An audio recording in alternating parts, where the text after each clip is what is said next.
Oh yes, so you're welcome back to today's video. In fact, let's go into the issue and the thing that is happening in Nigeria right now.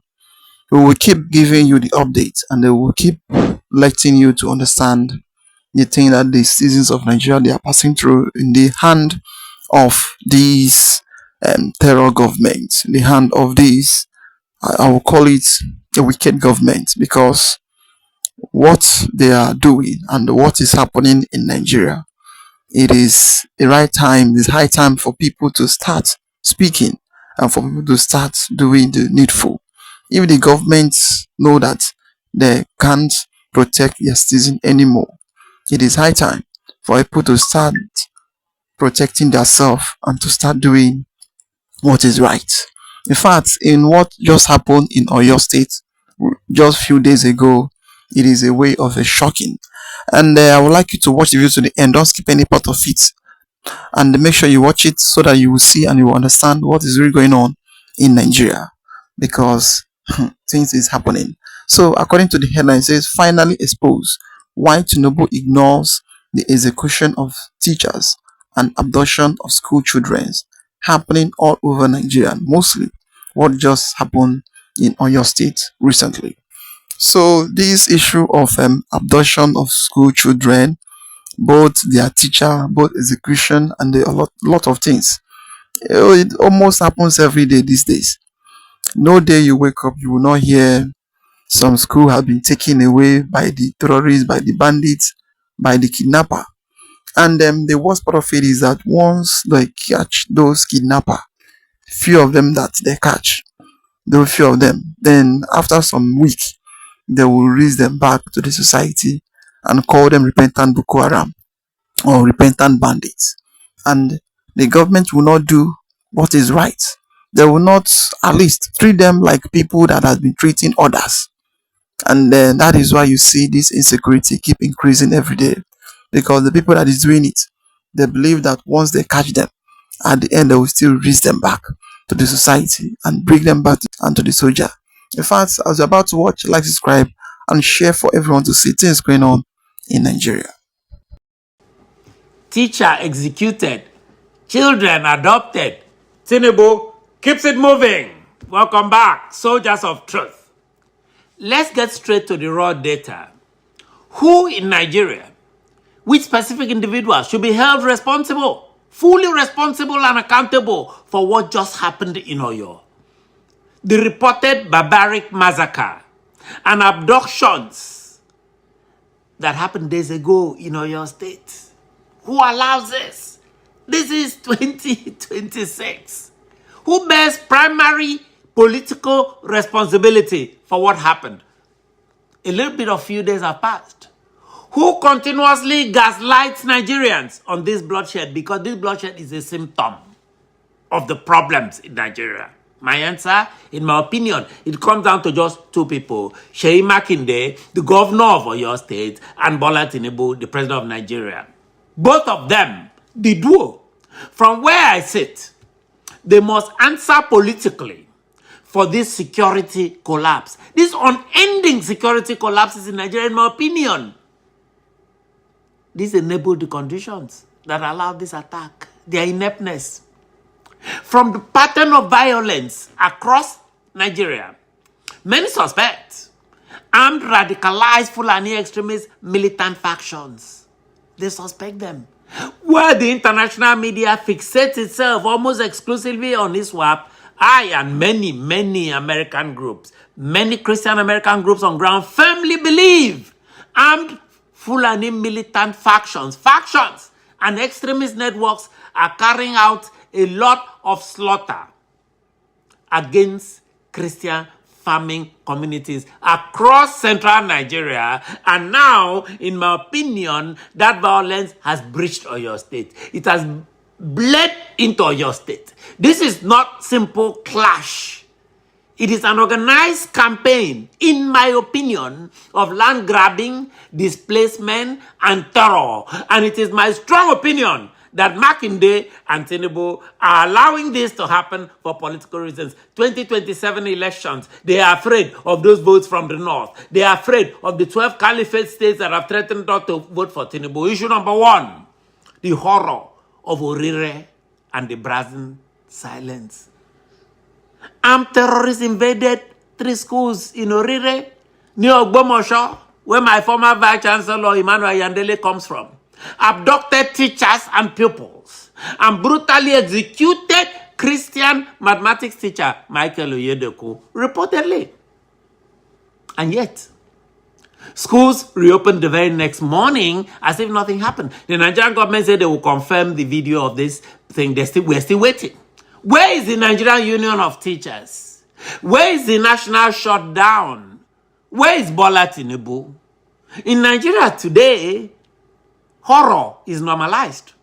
And government just keeps it moving. Send everybody to Washington, D.C. to beg. Blood, we must remember, has no ethnicity. I want to give this warning this morning. This is the Ofion Okwa show. Issue 2, the absurd gaslighting from the infamous Nigerian Defense Headquarters. But wait, it gets funnier. You have to love Nigerian political theater. The moment panic gripped Ogbomosho, with parents frantically running into schools to snatch their children because of fresh terror fears, the defense headquarters stepped up the microphone. They stepped up to the microphone. Major General Michael Onoja actually stood up and said, and I quote him, quote, "Current intelligence does not support claims of any established or structured terrorists based in the Southwest region. The incident in Oyo remains an isolated criminal act," unquote. Are you kidding me? Does this man think that Nigerians are children? You are like right in our faces, gaslighting the country. And, quote, "isolated criminal act involving the coordinated invasion of 3 separate schools and the brutal execution publicly of a teacher that was carried all over the world." My sources on the ground tell me a completely different story. These sources on the ground allege the existence of multiple armed camps spread in the Oyo area. But the military wants us to believe that they, the military, just performed, quote, "a comprehensive clearance of old Oyo National Park and everything is fine." It reminds me of the classic Nigerian governance style. When terrorists invade your house, the government doesn't buy ammunition for the soldiers, the Nigerian government. They buy English dictionaries. Tinubu buys English dictionaries. So his press secretary can look up bigger words. Onanuga can look up bigger words to strongly condemn the act verbally. Condemnation without action is just cowardice, wearing Babariga and Tinubu's notorious matching hat that he wears. That to me is cowardice. Tinubu's immediate response was to order a tactical police team to the area and then renew his endless, broken record call for state. Is he not tired of deceiving people about state police? There will be no state police, ladies and gentlemen. Tinubu knows very, very well that the northern-dominated legislature, founded on Abacha's fake census and constitution, will never, ever accept state police. Please put this in your pipe and smoke.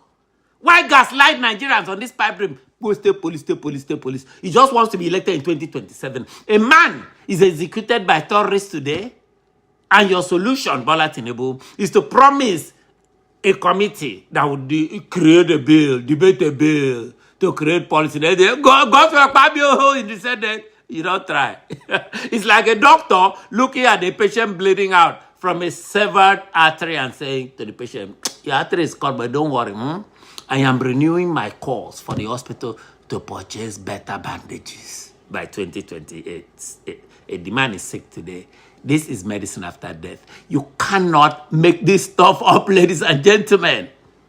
Maybe the suddenly silent Sultan of Sokoto who ran away after Sokoto was bombed. Maybe you should head a committee to flush out Islamic terrorists from his caliphate. Nigerian leaders live in an alternate universe. You wonder, are they with us in this world? Are they in Nigeria where violence is happening, where there's insecurity every day? Issue number 3, Makinde surrender and the Sunday Igboho factor. And what about Governor Sheyi Makinde of Oyo State? I thought they said he was this new breed. After viewing the horrific footage of the teacher's execution, he publicly stated that Oyo State will not surrender to terror. But then he immediately followed it up by saying he's, quote, ready to listen to the demands of the abductor. He wants to listen to the demands of those militants? Wow! To secure the release of the remaining children. I mean, look at the contrast. Look at the contrast, ladies and gentlemen. Sunday Igboho, the well-known foremost Yoruba Nation activist who returned from exile and came out and claimed his organization has the manpower and local intelligence. That's what Igboho claimed. To flush these bandits out of the Southwest Forest immediately after Tinubu brought him back from Benin Republic. But Igboho's hands, he now says, Igboho now says, oh, my hands are tied. Why? Because he was told, according to Igboho, he was told he must seek formal government approval and take permission from the Southwest governors before going into the bushes to defend unarmed citizens. Really? To defend unarmed citizens, even by United Nations Charter. Who told Sunday Igboho that? Certainly not the parents of the terrorized citizens in Oyo State, not that headmaster, not the parents of the children in that school. Let me ask a question. Do the militias who executed this whole thing take permission from the local government chairman before they enter the old Oyo National Park? Local government chairman, excuse me, can we enter the park and execute people and kill people? Do they take permission from an imam before they reportedly executed the mathematics teacher?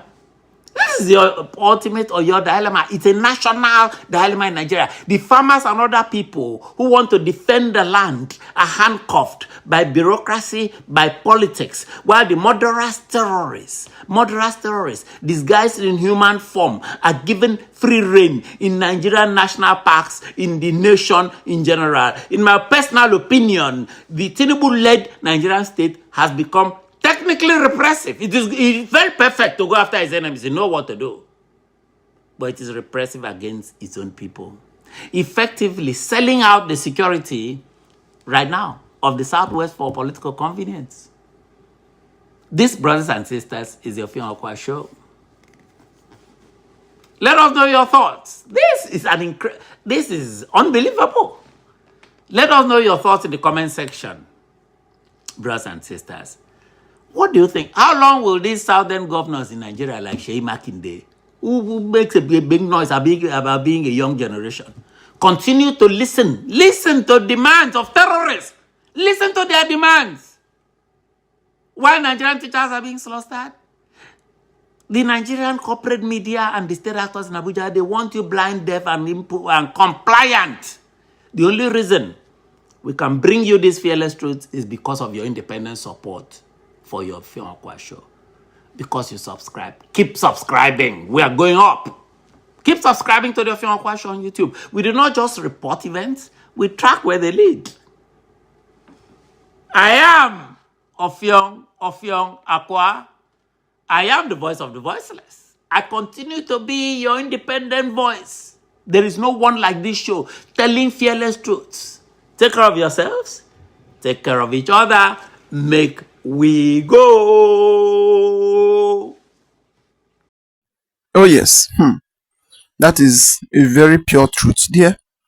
The Sheyi Makinde, Tinubu, APC, all of them, what they are after is about 2027 election. They are not after anything. They are after of who that will vote for them, how they are going to win election. So if Nigeria, if everybody let everybody die in one night, it does not concern them. So what concerns them is 2027 election. That is why you see this increment of everyday kidnapping, everyday banditry, and everyday buying of people every day in the country. And that has been the way it has been. Starting from this APC regime, it is when it gets worse. When it gets worse. Because of all those things, it is the handwork of APC during their election, during their chasing away Goodluck Jonathan. Now, it is now overwhelmed them. Then they don't even know what they are doing right now. That is why you see them. In fact, they are afraid of their life, not only the life of the people, but their own life. They are afraid of it. Just watch and see the thing going on in the country and how this man explain things that the government is afraid of right now. State police, community police, they are not the solution to our problems. Let us be honest to ourselves. It is failure of leadership. The president is the solution to this problem. It is time for the president to act now. The country is going down. If you look at the social media everywhere, drums of war, civil war is gradually moving.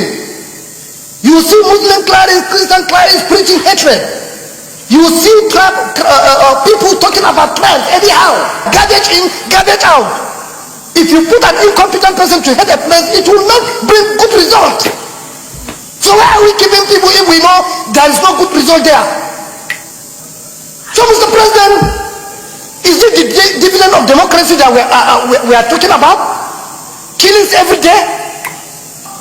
What kind of a country is it? What is the value of human life in Nigeria? What is the value? We should ask ourselves. Killings are taking place everywhere. We don't care.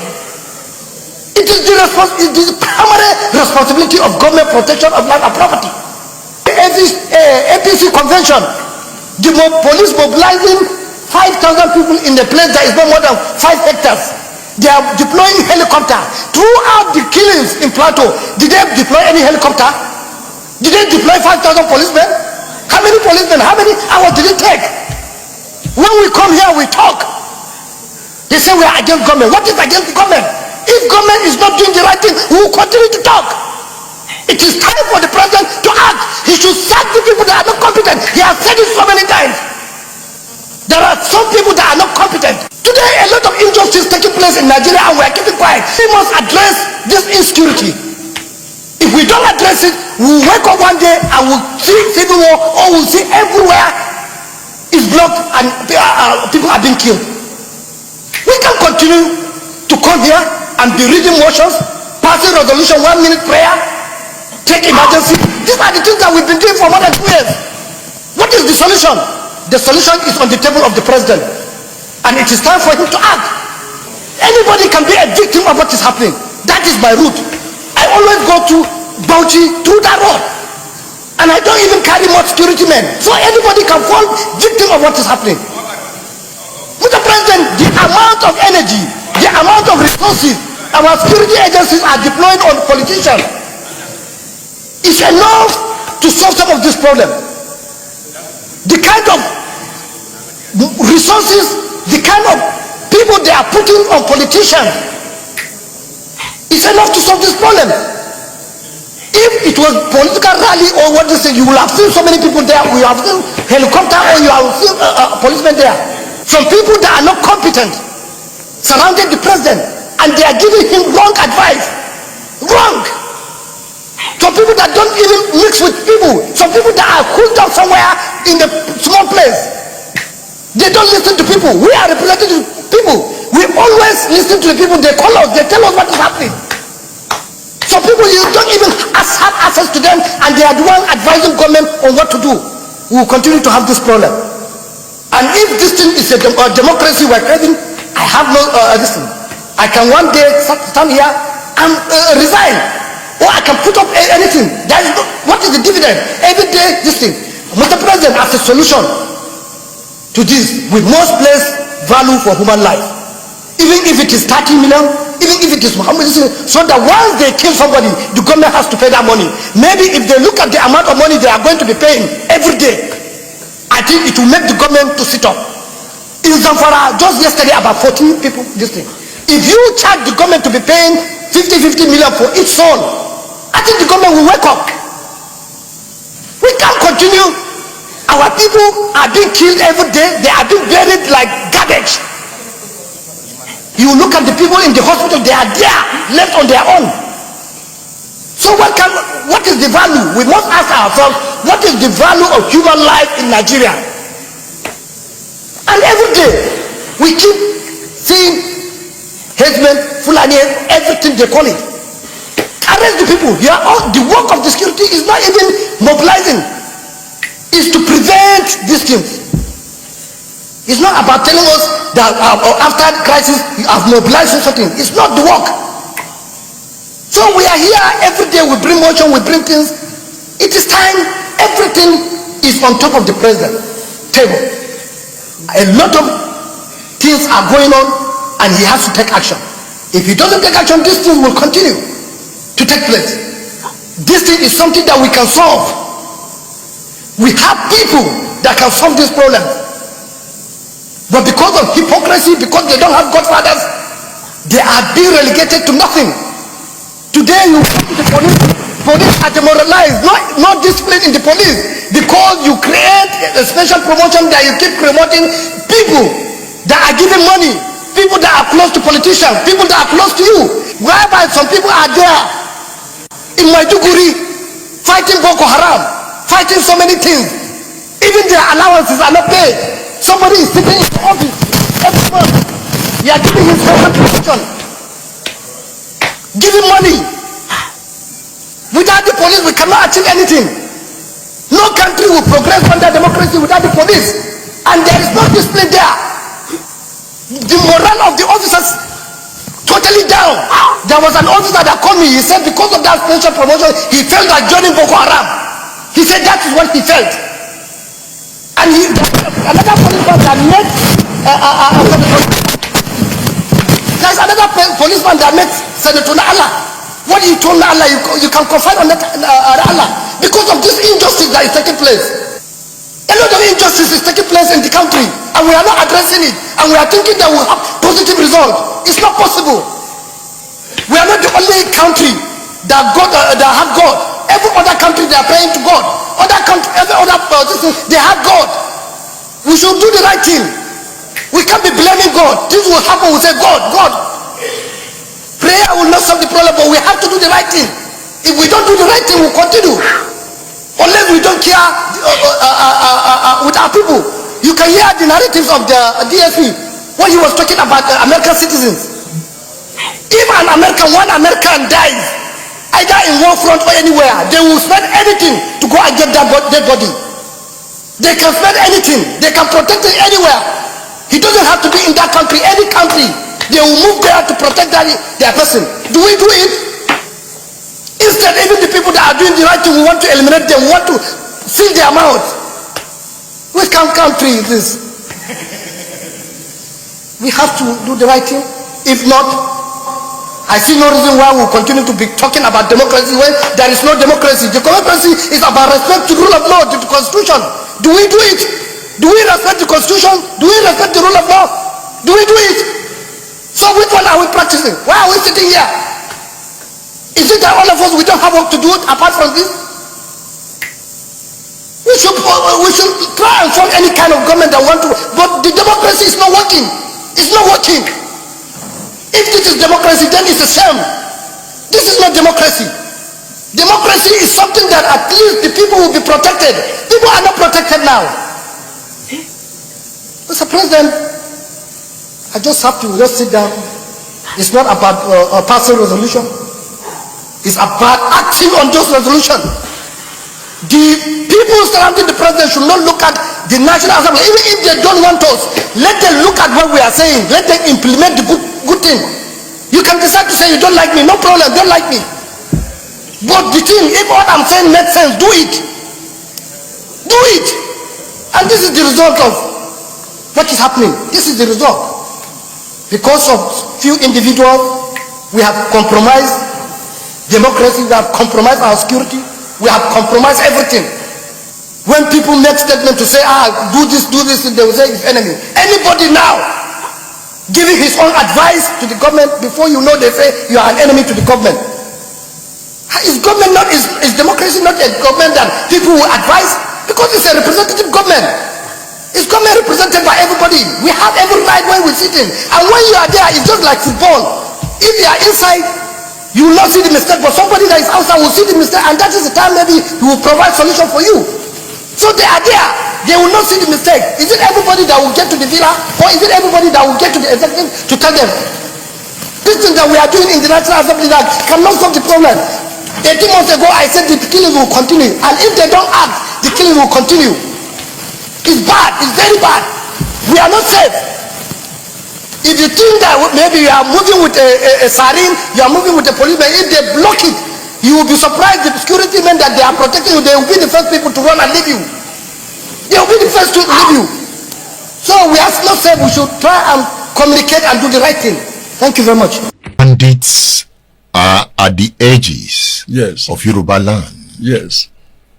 Bandits are conquering territories. Yes. Kwara is under siege. Yes. What's going on? Honestly, I didn't expect that I would have to comment or discuss the current government or what is going on under the watch of Tinubu. For two reasons. One, very personal, and second, philosophical. Maybe sometimes you get to a stage in your understanding of people and events that you think commenting or talking about them will be a waste of time. I mean, you have a man, you have somebody who is probably defecating on the streets or urinating all over this, and you know that more than 1,000 people have told him, stop urinating here, and the person continues. So you, as a wise elder statesman, you don't want to comment on that anymore, because what do you want to say that is going to be different from what 1,000 people have said, and there's been no change? But I respect you as an intellectual broadcaster, and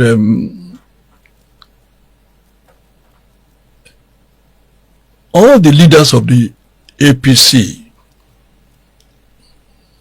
all the prominent leaders, said it publicly that they invited bandits into this country to drive away Jonathan. So the bandits we have, by their own admission, were created by the APC, were enhanced by APC, were influenced by APC, that's why they will say, some APC leaders or the agents will say, bandits are our brothers. When they repent, we reabsorb them. They told us that they brought bandits. They told us that when bandits needed women, they went to Chibok and gave them 360 girls. Did they say that? Go and check research. There was no way 360 girls would be taken away from anywhere on earth without government involvement. It's not possible. The logistics. How do you take 360 people from a school, whether in the night or in broad daylight, without agents of government being involved? It's not possible. And we've had Abacha several times being quoted that when insurgency lasts more than a week, government has a hand in it. There's no way where are these insurgents, all these bandits? How could they transport 360 people? How could they? The buses, the whatever, the logistic. Where would they take them to? How would they feed them? How would they close them? It's just not possible for a small organization like bandits to take 360 people. So it was facilitated by people in power.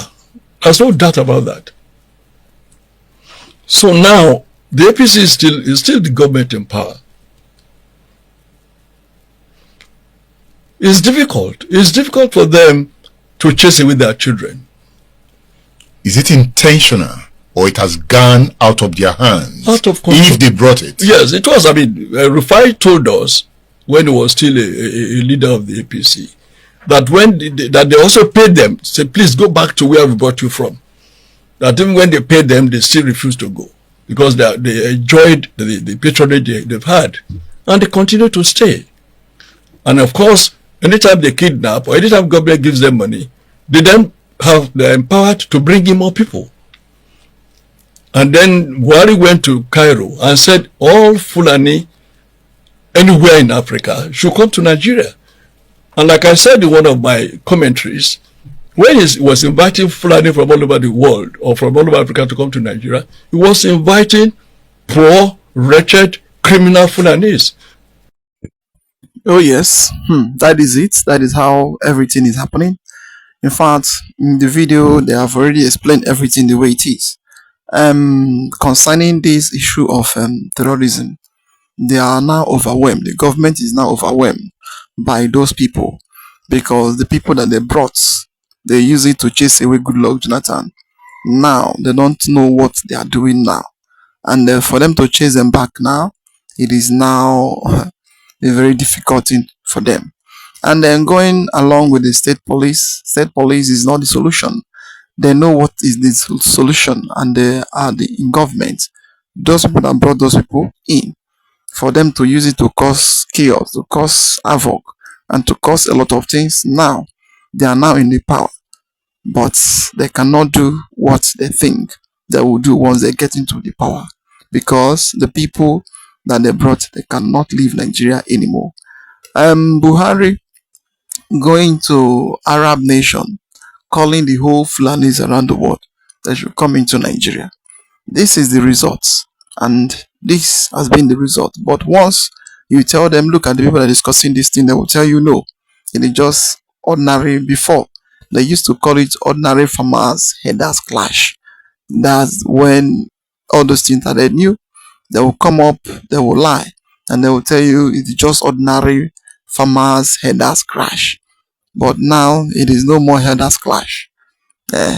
We don't even know what they are even calling it now, because the people that will be going to Washington DC to pay to lobbies 900 million US dollar for them to close everything that is happening in Nigeria, so that people will not see, so that the international body will not see it and will not hear it. But what he says is that the media, Nigerian media, is hiding everything. But this private media that is been covering everywhere these days, and the private chats and private videos everywhere, it is what is now bringing them down. Because no matter what they do, if they like, let them hide.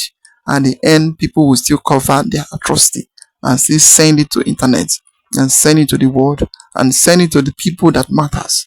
Because in Nigeria, they want to make everybody to blindfold everybody, so that people will not know what is happening in Nigeria. And that is how, in fact, the first time they started claiming that social media is a terrorist by the Sultan of Sokoto. So this time they have tried every means to close down social media, to close down all those Facebook, Instagram, TikTok, and the rest of them, to close it down, because of they are exposing them every day by day, and that has been what has been going on. In fact, this time, it is the fight between the government and the people. That is what is happening right now.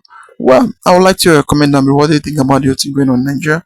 Like, subscribe, and share it for everyone to see things happening in this country.